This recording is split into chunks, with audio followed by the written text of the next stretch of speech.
That rush of immediate understanding, that undeniable click with a stranger, the sudden intimacy that feels like destiny, it was most likely a meticulously crafted illusion designed to disarm you, to open your defenses, to make you vulnerable to influence. You've been targeted. This isn't about natural chemistry, it's about psychological architecture built in moments with devastating precision. The deep, inexplicable bond you felt forming was not a cosmic alignment, it was a sophisticated, calculated deployment of the rapport weapon.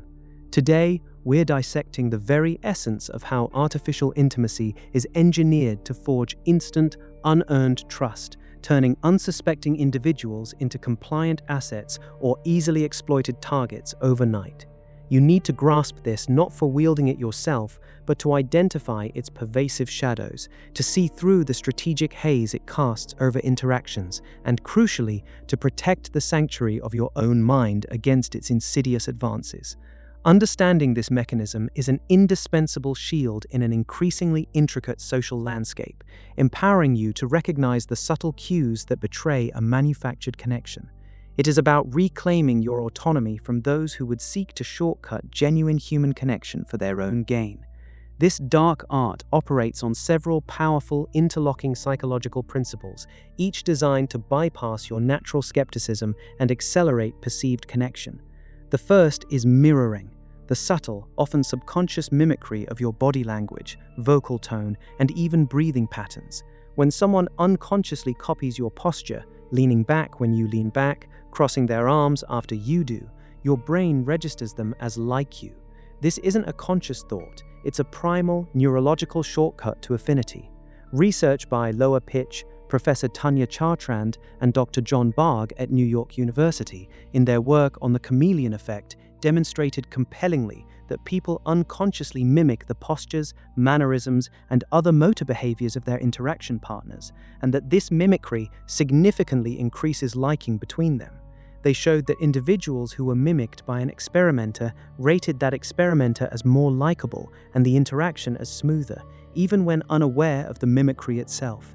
It's a silent, non-verbal affirmation that says, "We are alike, therefore I am safe." This subconscious agreement is the first brick in the wall of artificial rapport. Then there's future pacing. This technique involves subtly introducing shared future scenarios into the conversation, even in the earliest stages of an interaction. A manipulator might say, "Imagine when we finish this project, the relief we'll both feel," or "I can already see us laughing about this moment a few months down the line."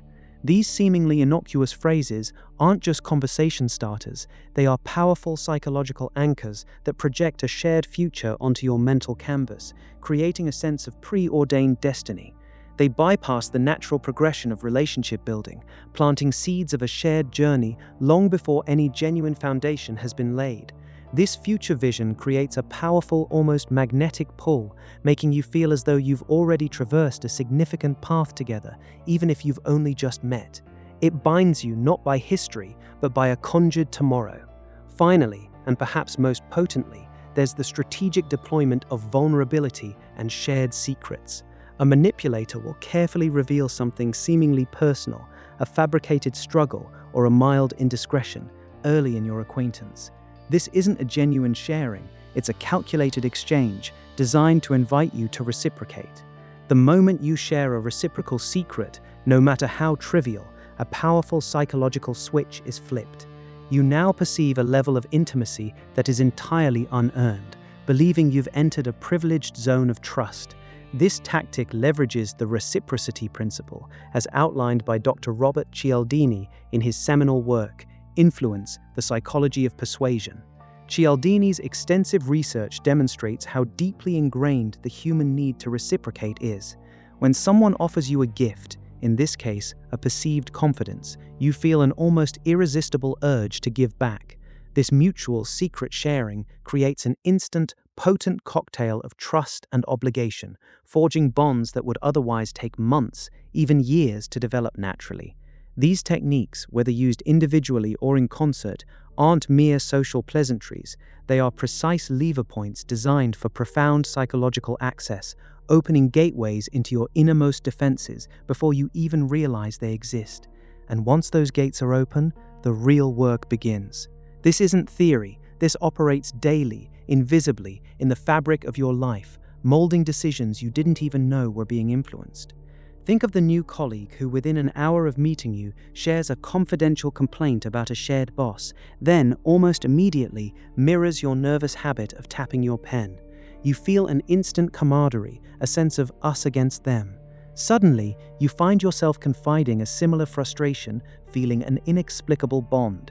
Later, you're shocked to find your private comment weaponized or twisted in a meeting, while that colleague uses the engineered trust to advance their own agenda, leveraging your shared secret as a form of social currency.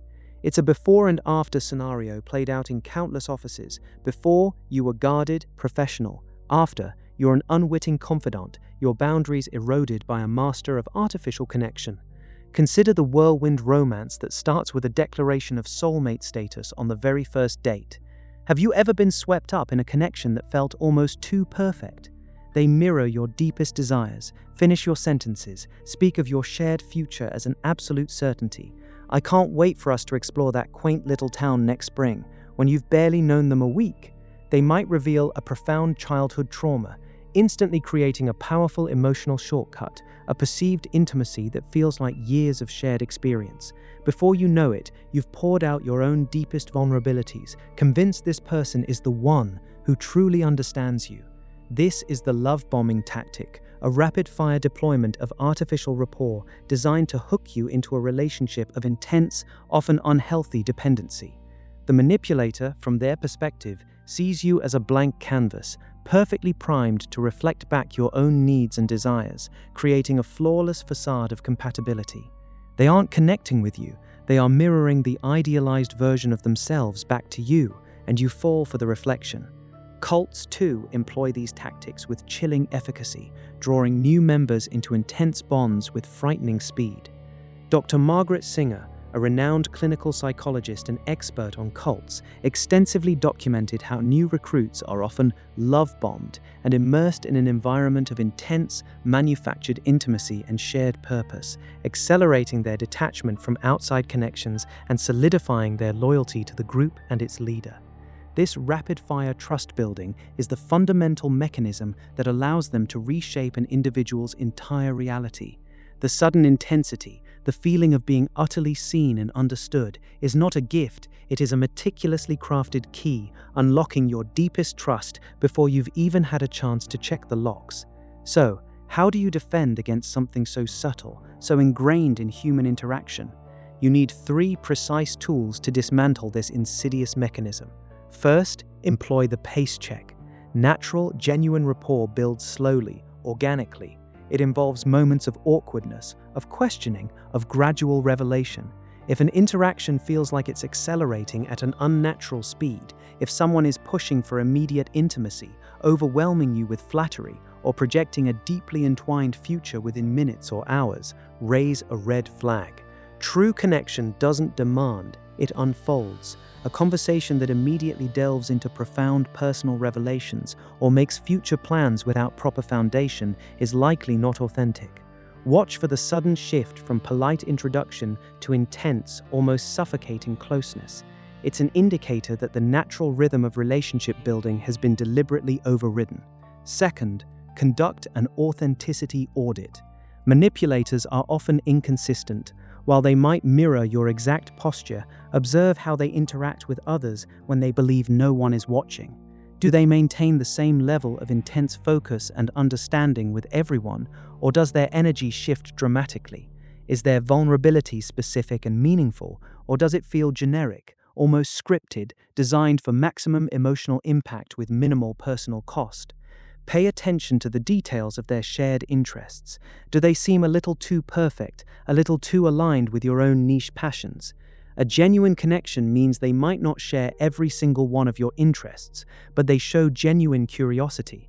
An artificial one often means they simply reflect your own enthusiasms back to you. Look for the cracks in the facade, the moments where the carefully constructed persona slips, even for a second. Finally, establish a firm emotional boundary. This is perhaps the most crucial defense. Do not feel compelled to reciprocate immediate intimacy. even if they share something deeply personal. You are not obligated to match their pace or their level of self-disclosure.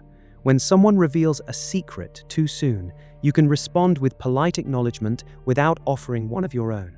Instead of engaging in emotional sharing, pivot to more objective, factual topics. Ask analytical questions about their claims rather than emotional ones. Your emotional space is not a public park for just anyone to enter. It is a sacred, private ground, and you are the sole gatekeeper. Consciously delay emotional investment and observe how they react to your measured response. A manipulator will often become impatient or frustrated when their tactics don't immediately yield results. This measured detachment is your most potent shield against their calculated advances. Once you truly grasp this mechanism, once you recognize the precise architecture of artificial rapport, the world around you undergoes a profound shift. Every new introduction, every intense conversation, every swiftly forged connection is filtered through a new, discerning lens. You begin to instinctively perceive the subtle scaffolding of influence hidden in plain sight, the mechanical hum beneath the surface of seemingly organic interactions. It's no longer about accepting a feeling at face value. It's about understanding its origin, its construction. You're not just experiencing social dynamics, you're observing their intricate engineering. This awakening isn't about cynicism, it's about clarity. It's about shedding naivety and gaining an unshakable perspective on the complex interplay of human intention and psychological leverage. It is a heavy awareness, yes, but an absolutely essential one for navigating the sophisticated landscape of modern social interaction. This exposure, this clarity, is just one crucial step in understanding the intricate web of influence that surrounds you, shaping perceptions and driving decisions. Stay vigilant, stay aware, continue learning to safeguard your autonomy against the unseen architectures of control. There are more hidden currents, more subtle traps, and even more profound truths waiting to be uncovered in the complex, often dangerous dance of human psychology. And the next truth we expose might be even more foundational to your understanding of yourself and the world you inhabit.